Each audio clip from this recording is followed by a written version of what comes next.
Trump's hardcore fans may be a lot of things. Bright is not one of them.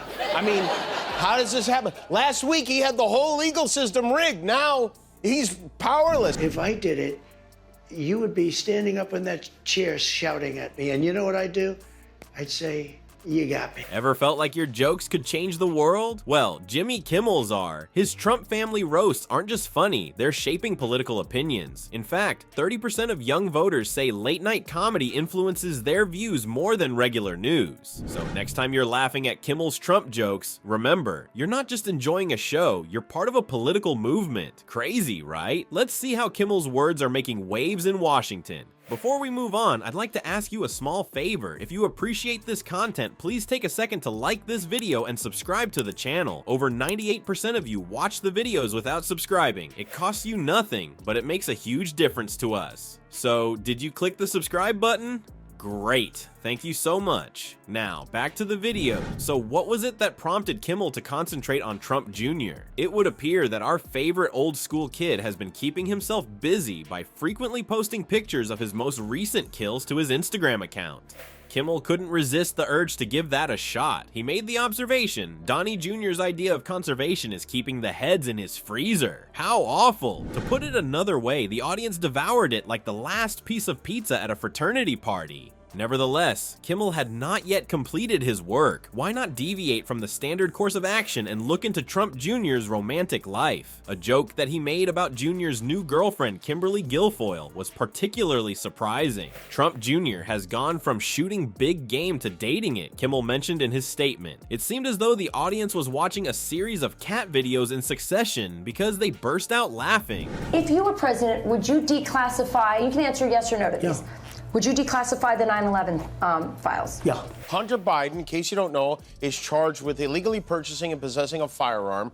Following that, Kimmel took aim at Trump Jr. by making a comparison between his dating life and hunting. According to him, trophy hunting is indeed a component of both, but at least the animals are able to escape more quickly. The audience was extremely amused, most likely due to the fact that they were visualizing Trump Jr. attempting to chase after anything that was not mounted on a wall. When the laughter subsided, Kimmel made a reference to additional dirt that was being spread about Trump Jr. The audience, eager for more juicy details, leaned in closer to hear more. Kimmel paused for effect, and it was almost as if everyone was taking a breath during that intermission. Then he threw the explosive device. I hear Trump Jr.'s idea of conservation efforts is using the same pickup line at every bar in New York. An outburst of laughter erupted from the audience, most likely causing them to eat their dinner in the process. There is, however, more to come. Continuing his criticism of the Trump family barbecue, Kimmel continued his remarks. When asked about Trump Jr.'s conservation efforts, he revealed his final joke by saying, the only thing Jr.'s conserving is his dad's hairspray supply.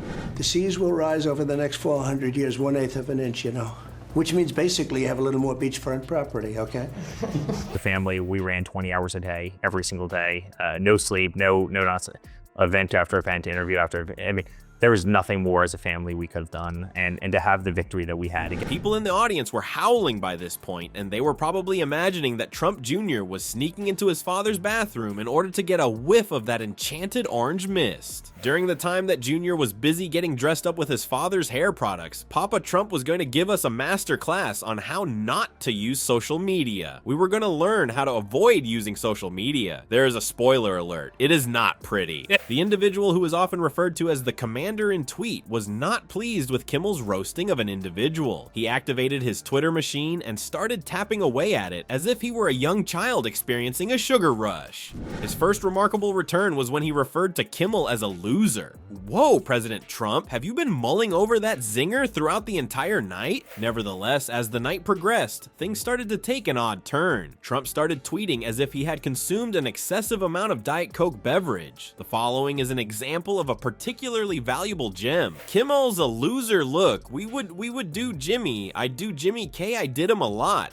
What is it? Although he was playing Twitter Mad Libs, it appeared that he was only using 3 words. According to the opinions of various experts, this Twitter outburst was even more insane than usual. There was a phrase that was used to describe it: full-on Trumper nuclear meltdown. Imagine that you were eating Thanksgiving dinner with your uncle, who was under the influence of alcohol, and that you had nuclear codes. So terrifying, isn't it? During the time that Trump was busy embarrassing himself, social media was having a field day. A person who supports him wrote, "Kimmel's roasting Trump so hard I can smell the spray tan burning from here." I have a wonderful wife who has to listen to this stuff all the time.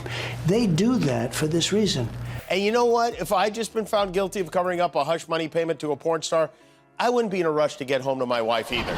How awful. At the very least, that will leave an orange stain, but it will leave a mark nonetheless. However, this is the point at which things start to get interesting. Trump's hairline started to recede at a faster rate than his tweets did it as well. They were present for a brief period of time, and then, poof, misplaced. Was Trump having a moment of clarity that rarely occurs? Was he using his teeny tiny fingers to accidentally hit the delete button? On the other hand, did his employees finally succeed in removing the phone from his possession? Reports indicate that the White House voiced their displeasure with Kimmel's monologue on at least 2 separate conferences calls. Put yourself in the position of the unfortunate intern who was compelled to make those connections. What's up, Mr. Kimmel? You are being a big meanie, and the president wants you to stop being that way. Trump's hardcore fans may be a lot of things.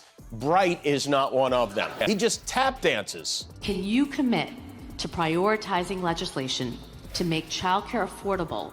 And if so, what specific piece? Yeah, Kimmel's posts received 300 times as much interaction as Trump's tweets during his meltdown, which is the most unfortunate aspect of the situation. The wit of Kimmel appears to be winning this comedy war over the wit of Trump, or whatever it was that Trump had. It would appear that Kimmel's humor is not only attempting to make people laugh, but it is also attempting to change the way that they think. On the other hand, when it comes to getting their political fix, 30% of young voters would rather watch late-night comedies than boring news programs, according to a recent survey. Who would have thought that laughter could have such a powerful impact? Experts assert that Kimmel's jokes are not only causing people to laugh, but they are also causing people to reevaluate politicians and the antics they engage in. Kimmel appears to be providing a humorous commentary that also includes a touch of critical analysis. The White House Correspondents' Dinner is another event that he might be hosting, according to the rumors. In that situation, what kinds of zingers do you think he would unleash? It is possible that it is time for Trump to learn how to use Twitter with the strength of an industrial machine. It is important to keep this in mind the next time you find yourself laughing at Kimmel's most recent Trump roast. How has your life changed over the last 3 weeks? It's incredible,